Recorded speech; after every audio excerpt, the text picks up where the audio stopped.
21 sleds, only 20 will make it in. Simone Battazzo yesterday sat in the start of the two-man. He's going to push here, but I'm not sure how far. No, he's not. He is going to sit in. So this Italian sled is going to struggle now. 3 men pushing what 4 men would normally push, but they've just added another 95 kilos to the weight of the sled because the driver is sitting in, so it's even heavier and there's less power. Oh, and there's a dreadful load, and that was Sergio Riva, I think, struggling to get his legs in.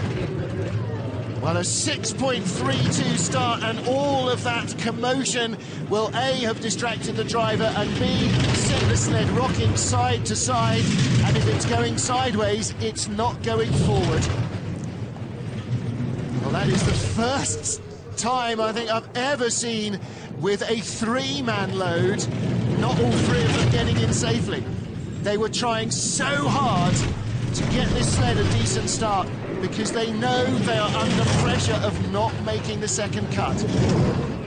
129.4 is not bad speed, but he's already 1.3 seconds behind, not 0.3 of a second behind. And this is just heartbreaking for Battazzo. He's got a hip injury and just can't risk damaging it anymore. 59, 99 out of the way, no brakes! Oh, disaster! Oh! Through the finish area like a runaway train. Well, there's going to be a track hold now, no question about that. And I think the crew are all going to be okay. The brakeman at the back there, very exposed. There is nothing behind him. The sled is wide open as it rolled back to the end of the concrete wall. Yes, you can see him scrambling out there just between the heads.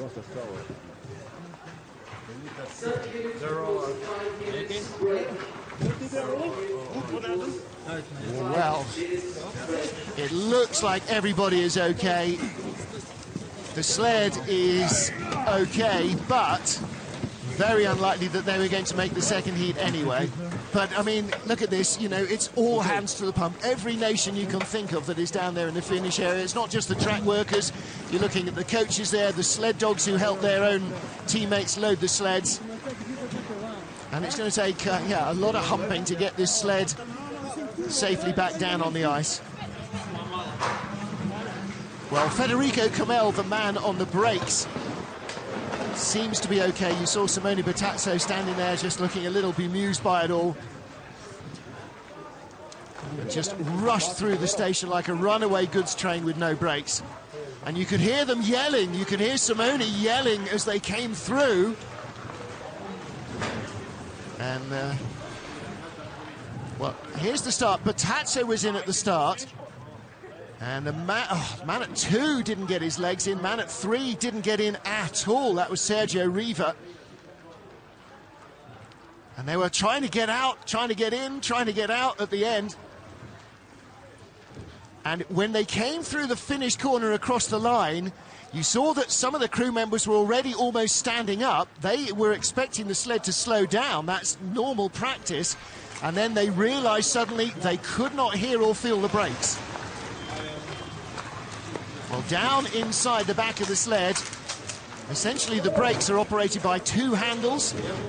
You just pull on the levers, those little serrated teeth, those are the brakes, and it's broken. The brakeman has hauled on the handles and it has just snapped. So the welds have gone. The instant the teeth hit the ice, nothing. Look, the brakeman's fallen backwards. He's hauled on the handles so hard, and there's been no resistance. It's just snapped, and he's almost come straight out the back seat.